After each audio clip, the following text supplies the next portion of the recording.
Every few years, the news starts using a word that makes everyone nervous: recession.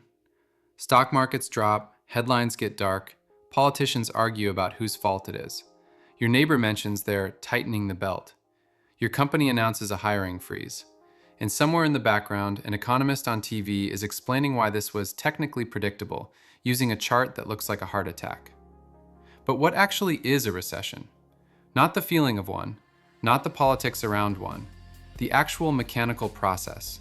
What's happening in the economy when we say it's in a recession? Why does it start? Why does it spiral? And why can't anyone seem to stop it once it gets going? Most people experience recessions without ever understanding them. They just feel the effects and wait for things to get better. That's like getting sick and having no idea how viruses work. You recover eventually, but you learn nothing, and you're just as vulnerable next time.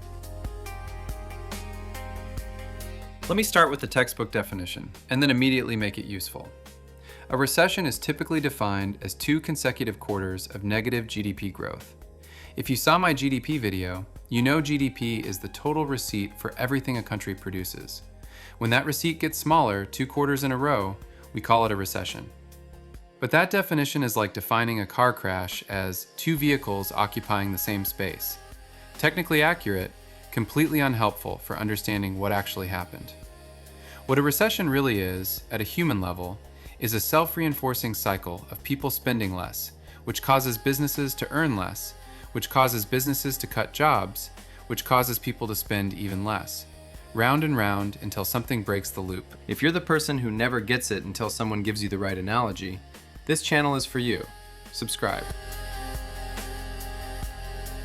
Think of the economy like a merry-go-round that everyone is pushing together.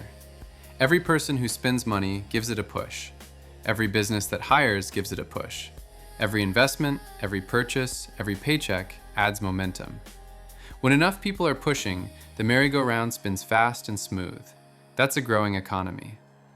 A recession is what happens when people start stepping back from the merry-go-round. Not all at once, just a few at first. Maybe some consumers got nervous and stopped buying new cars. The merry-go-round slows a tiny bit. The car dealership notices and lays off 2 salespeople.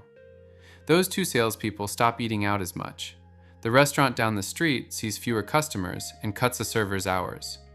That server cancels their gym membership. The gym postpones hiring a new trainer. Each person who steps back reduces the momentum, which makes the next person more likely to step back. Nobody decided to crash the economy. Everybody just independently decided to be a little more cautious, and the sum of a million small cautious decisions is a recession.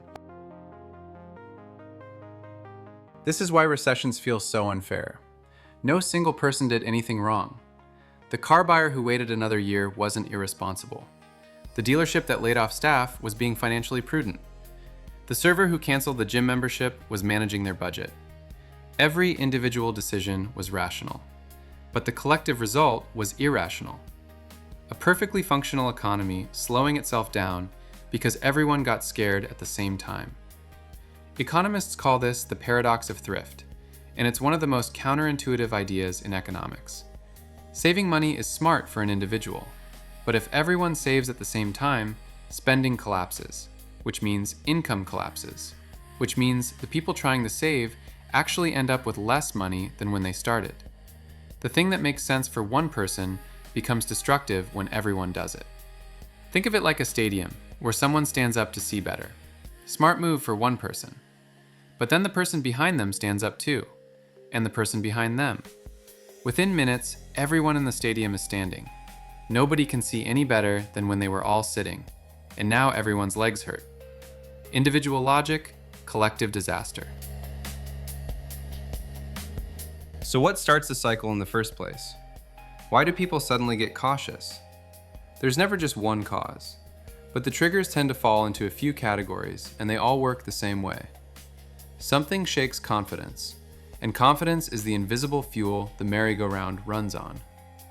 Sometimes the trigger is a financial shock. A housing bubble pops, a major bank fails, a stock market crashes. In 2008, banks had been handing out mortgages to people who couldn't afford them, packaging those mortgages into investments and selling them as safe bets. When homeowners started defaulting, the whole chain collapsed. Banks stopped lending because they were terrified. Businesses couldn't get loans to operate. Consumers watched their home values evaporate and stopped spending. Confidence didn't just dip, it cratered. Sometimes the trigger is external. A pandemic shuts down entire industries overnight. A war disrupts oil supplies and energy prices spike. A natural disaster wrecks a region's infrastructure. These aren't economic failures. They're real-world events that force the economy to absorb a shock it wasn't prepared for. Sometimes the trigger is the medicine from the last crisis. Central banks raise interest rates to fight inflation, and the higher rates make borrowing expensive, which slows business investment, which slows hiring, which slows spending. The economy needed to cool down, but cooling down and crashing are separated by a very thin line. Quick favor before the next part. Because this next section explains why recessions spiral instead of self-correcting, which I think is the part that makes the whole thing click. If this has been useful, hit the like button. It genuinely helps this video reach more people. Back to it. The reason recessions spiral is because the economy runs on feedback loops, and during a recession, every loop turns negative. Think of the economy like a thermostat that's been wired backwards. Normally, a thermostat detects that the room is cold and turns the heat up. A healthy economy does this too. When things slow down, lower prices attract buyers, companies find bargains, and spending gradually recovers. But in a recession, the thermostat feels the room getting cold and turns the heat down further. Less spending causes less income, causes less spending, causes less income. The room keeps getting colder because the system designed to warm it up is doing the opposite. This backwards thermostat has a name. Economists call it a deflationary spiral, or a demand spiral. But the analogy that captures it best is a bathtub with 2 drains and 1 faucet. The faucet is consumer spending flowing into the economy. The first drain is normal saving, people putting money aside, which is manageable. The second drain only opens during a recession. It's fear. When people are afraid, they don't just save normally, they hoard. They cancel purchases they can afford. They sit on cash. That second drain opens wider the worse things get, and the faucet can't keep up. The water level in the tub is economic activity. When both drains are pulling faster than the faucet fills, the tub empties. And as the tub empties, the faucet weakens too, because the people who supply the faucet are also looking at their own tubs draining and getting scared. This is why governments step in during recessions, and why the debate about whether they should is one of the oldest arguments in economics. The basic idea is straightforward. If everyone has stepped back from the merry-go-round and it's losing momentum, somebody needs to start pushing again. The government is the only entity big enough to push hard enough, to matter when everyone else has stopped. Think of the government during a recession like a backup generator during a power outage. The main power grid failed. Homes and businesses are dark. The generator can't replace the grid permanently, but it keeps essential systems running until the main power comes back. Government spending during a recession works the same way. Build roads, fund projects, extend unemployment benefits, inject money into the system to replace the spending that consumers and businesses pulled back. The debate is about what happens after. If the generator runs too long or too hot, it creates its own problems. Government spending is funded by either borrowing or taxes. Borrow too much, and you create a debt burden that weighs on the economy for decades. Tax too aggressively to pay for it, and you're pulling money out of the system while trying to put money into it. Central banks play the other side. They lower interest rates to make borrowing cheaper, which encourages businesses to invest and consumers to spend. Think of interest rates like the price of fuel for the merry-go-round. When fuel is cheap, people are more willing to push. When fuel is expensive, people stand back. Lowering rates during a recession is flooding the market with cheap fuel and hoping enough people start pushing again. The uncomfortable truth is that nobody fully controls recessions.